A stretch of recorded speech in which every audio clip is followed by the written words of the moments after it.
And we're back on the morning meeting here on News Talk 98.9 FM and 1400 AM KFRU. No surprise, of course. No white Christmas. We've been talking about it, but you knew this as a KFRU listener a couple of weeks ago that we weren't going to have a white Christmas, and nothing has changed on that front. We're going to have actually sort of a damp and grey Christmas as we get towards into the 40s actually today. Cold night tonight, low 30s. For Christmas Day itself will be around 50 or so for a high temperature. Moving on right now, we're going to go back and take a look at something that was passed by voters in early November, but is about to go into law. Well, one part of it, the major part of it that we're about to talk about, actually goes into law in May if it can overcome some predictable hurdles. But first of all, it's a pleasure to welcome to the program Inimai Chettiar. She's the president of A Better Balance. They are national experts on paid leave, and family household economics. And of course, this is in relation to the fact that voters approved employees to give workers paid sick leave. Also joining us, we've got Richard Von Glan. He's the policy director of Jobs with Justice. Thanks, both of you, for spending a few minutes with us this close to Christmas. Inimai, Richard, good to have you on the program. Yeah, thank you for having us. Yeah, great to have you. And I just want to start with you, Inimai. So voters in this state, this is a very red state, I think it was a 58% yes to say, yeah, we want to raise the minimum wage, but we also want to require employers to give workers paid sick leave. I don't think you can emphasize how important this is, right, to having a stable workforce and a happy workforce. Yeah, absolutely. The ballot that passed in Missouri, there's actually 18 other states that have similar laws. And so this has become a more common bipartisan-backed, public-backed policy. It's critical that workers are able to have sick time for various different reasons. Not only does it give them the ability to care for themselves and their loved ones, but it also increases worker productivity, reduces the spread of illness, and lowers incidence of workplace accidents. So it's also highly supported by businesses as well. Yeah, I can see that too. And let's face it, Inimai, right? I mean, we had to deal with a pandemic, but every day people are dealing with the common cold, with flu, with pneumonia. I mean, you also don't want people going to work because they feel like they have to or their job's in jeopardy. But then a lot of people are going to go because of that and because of the fact they can't afford to lose the pay that they would get for the time they take off. So this takes care of that problem. Yeah, absolutely. Actually, people without paid sick time are 1.5 times more likely to go to work with a contagious illness like the flu. Yeah, that doesn't surprise me at all. It really doesn't. Now, Richard, let me bring you in at this point. You're the policy director of Jobs with Justice. So you're based in St. Louis, of course. So you worked a lot on this proposal to get it before the voters, right? Absolutely. Yeah. Jobs with Justice is a statewide organization. I myself live in St. Louis, but traveled all around the state. And, you know, we had voters from every single county in Missouri sign the petition seeking to put this on the ballot because, you know, everyone knows the problems that you've discussed of everybody getting sick. We also know the current minimum wage is less than $500 a week for a full-time worker. And people just can't survive in this economy on that. So we were glad to see support for it, strong support for it all across the state. I already mentioned it to Inimai, but I think in the end, when the figures came in right, it was 58%. So that means in a state that is solidly red these days, people said, no, this is what we want. People of all political stripes, all backgrounds said, we want this. So I think that says a lot, does it not, Richard, about the way people view work and view what happens if they have to take time off work. It doesn't have a political aspect to it at all. And you must have got a feel for that when you were out gathering signatures, didn't you? So I'm guessing the 58% was not that big a surprise to you. It wasn't at all. It's in line with what we've seen before. You know, when we go into church basements or union halls or stand on street corners, nobody asked us, well, are you a Republican or a Democrat, Mm-hmm. or does this help Republicans and Democrats? This helps the families of Missouri, and people understand that. And there are working class families that vote Democratic, and there are working class families that vote Republican, but all of us know that we really need an economy that works well for us and rewards our hard labor. So I wasn't surprised by the vote margin at all. Inimai, you've made the point, right, that this is a family economic issue. And so, to Richard's point there, families of all political stripes realize it's an economic issue. And I guess that's what you've seen in those 18 other states now, as well as Missouri. Yes, I was actually going to just add that I think, we're seeing this across the country, that paid sick leave is a very strong bipartisan issue. Voters from both sides of the aisle really strongly support it. I think that's why we're seeing this happen in more and more states. Now, Richard, of course, as happens a lot in this state, depressingly, are largely, well, not largely, it is a Republican-controlled legislature, along with the Missouri Chamber of Commerce and some other business operations. They are coming after this, and they say that the law violates a state constitutional requirement that ballot measures only address one issue. But they've been opposed to this all along. What are your thoughts now as once again we see a group, a body, if you like, with a number of legislators try to throw a spanner in the works here and stop this becoming law? I mean, I think it's absolutely shameful that a group would try to overturn a clear election mandate from the voters of Missouri. Prop A passed with nearly a 500,000 vote margin, as you said, 58%. It's pretty clear that this is what the working people of this state want, the workers of this state. And, the Chamber of Commerce and the legislature as well would be better off spending their time making sure that they are educating businesses about what these and educating workers about what these new rights are and how to use them and just move forward.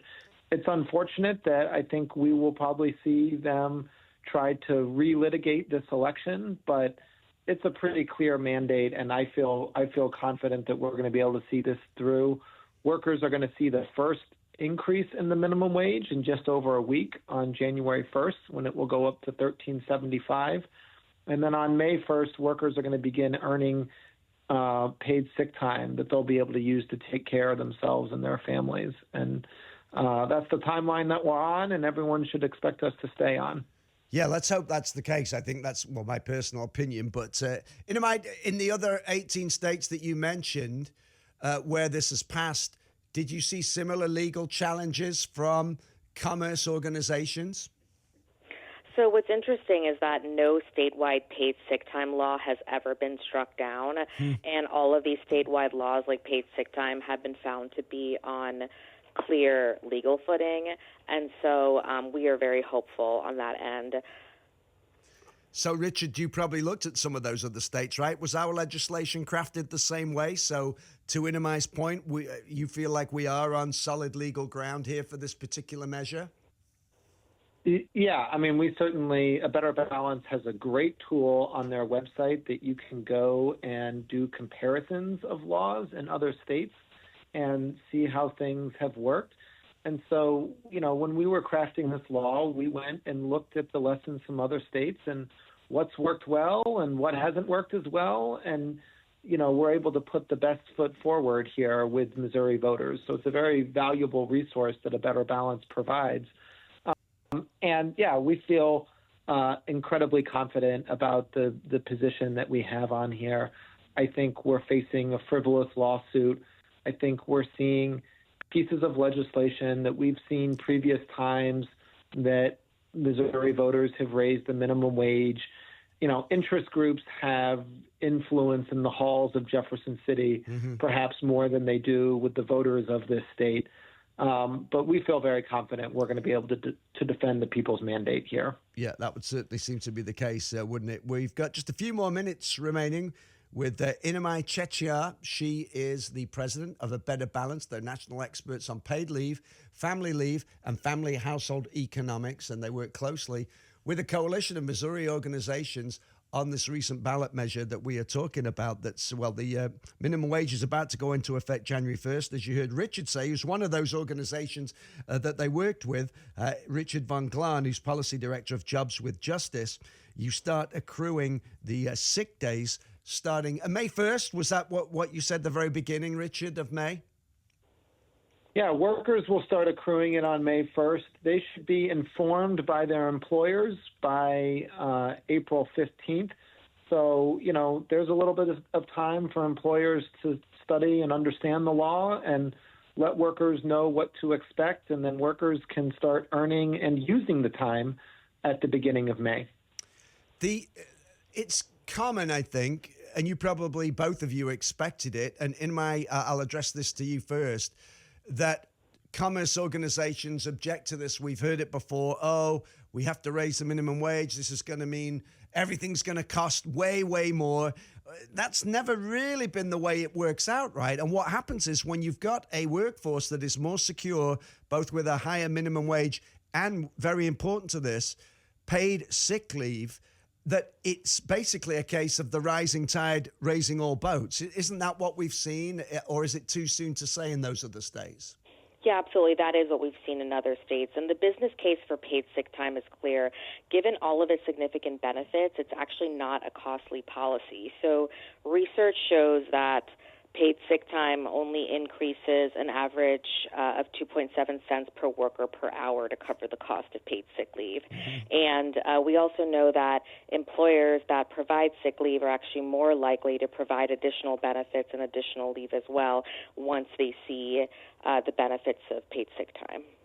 Yeah, and Richard, to that particular point in question, I'm guessing you're feeling the same, right? Yeah, I think we know that workers are really what drive economic success in the state. When working people have a little bit more money, a little bit more security, they can afford to, invest in the car repair that they've been putting off, or maybe get an extra meal out once a month.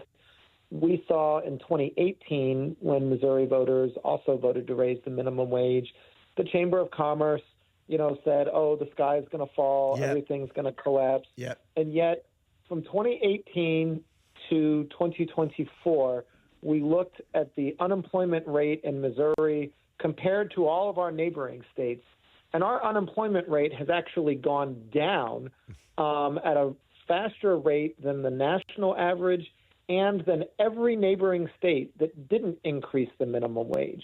So our own experience tells us that when you invest back in workers, that's really what drives economic growth. And I think voters are a little sick and tired of the scarcity mindset and the Chicken Little narrative that comes out of the Chamber of Commerce. It's just not the experience that we've had in Missouri. And I guess, not the experience of those other states that we've talked about that have enacted this into law.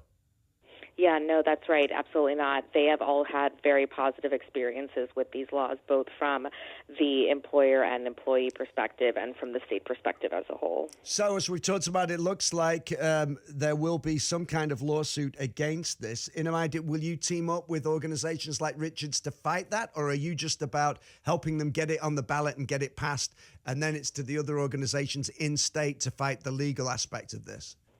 So we do both. We both help to pass the laws, and we also help to implement, defend, and enforce them as well.